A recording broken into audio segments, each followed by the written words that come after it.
Hello, මගේ නම වයිනි රාමනායක. මම qualified education consultant කෙනෙක් Aussizz Group Adelaide branch එකේදී. ඉතින් ඔයාලා ඕස්ට්‍රේලියාවේ ඉන්නවා නම් නැත්නම් ලංකාවේ ඉන්නවා නම් ඕස්ට්‍රේලියාවට එන්න බලාපොරොත්තු වෙමින් ඉන්නවා නම් අද දවසේ ඉතාමත් වැදගත් ඉන්ටර්විව් එකක් කරන්නයි මම ලෑස්තිලා ඉන්නේ.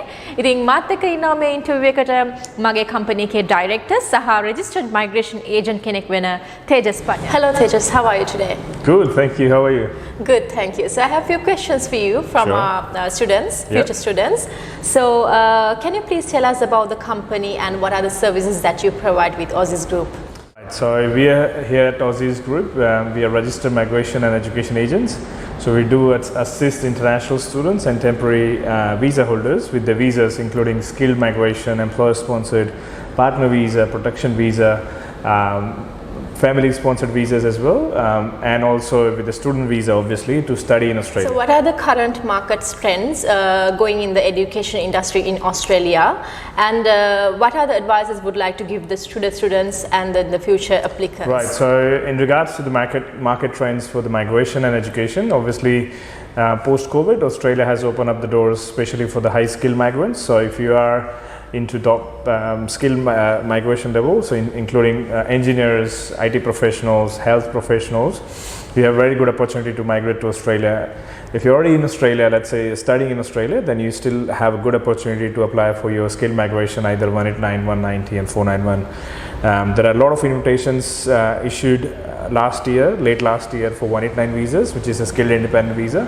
And obviously department has allocated a lot of spaces for 190 and 491 visas. The states, I would say, will be still issuing plenty of 190 and 491 invitations. So you still have very good chances to get invited this financial year. That is the current market.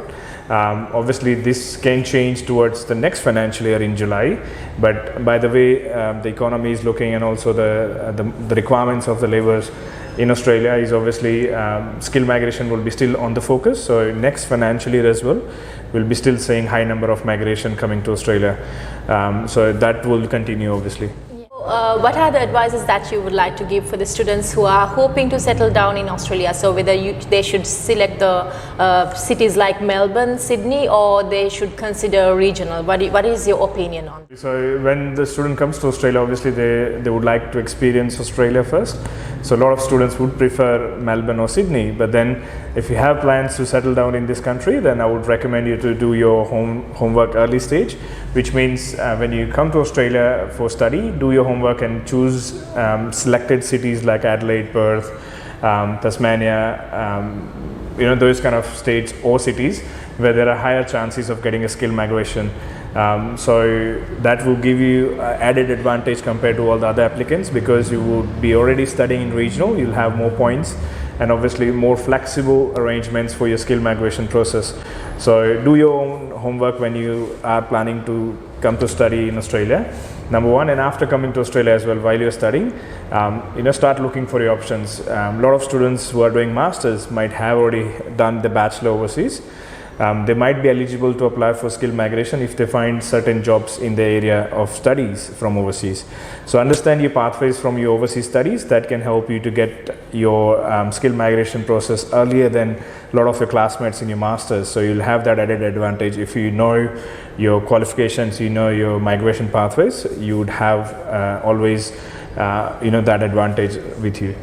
Yeah, and also we are getting a lot of inquiries related to under 18 students. So what do you think, what are the requirements for under 18 students to come to Australia? So when the student is under 18, obviously they will be considered as a minor. So they need to arrange the welfare arrangements with the education provider, and also they need someone to look after their guardianship. So obviously if they have a guardian in Australia, they can arrange that, or the school or the education provider need to take over the guardianship, and they will be arranging the welfare of that student who is still under 18. There is an additional document required for students who is still under 18 from the education point of view, and also from the visa point of view. So if you're under 18 and considering to study in Australia, then there are selected providers only who might be able to accommodate your request to study in Australia. But you can also consider studying in international schools, which means you can study in schooling level through state government programs. So all the states have selected school which can enroll you for international studies, as in schooling studies, even if you're under 18, and you can join the domestic schools here as an international student. I have another question. So what are the popular courses available in Australia at the moment among international students, and what do you recommend in terms of PR to pick? Popular, obviously, courses, it really depends on country to country or student demographic group. Everyone has a different preference, but obviously most popular would be obviously health, engineering, IT, trades as well. A lot of trade, different kind of trades, including cookery, carpentry, automotive, and all those kind of things as well. These kind of courses will always be in demand. Upcoming courses like artificial intelligence, data, ICT security, all those kind of things as well, that's changing the way students is looking for the future as well. So these are very good courses for your future, not just migration pathways, but also for the career point of view as well. But trade, health, engineering will always be in demand. So if anyone wants to create a career as well as secure the future pathways for migration in Australia, they can always look for this. Yeah. So lastly, so how, if anyone wants to come here and study, how they can be in touch with us and how they can contact us? Obviously, they can contact any of our offices around Australia or overseas. If they're looking to study in Australia, then obviously they can contact you guys from education team to do their student visas. If they are already a skilled migrant, which means they already have 5 to 7 or 8 years of experience in the home country, they can contact us directly to assess their options for the skilled migration, and we can assess their profile to see what visas they can apply for. If they can't apply for any other visa, obviously because of the lack of experience or education, then the only option they might have is the student visa.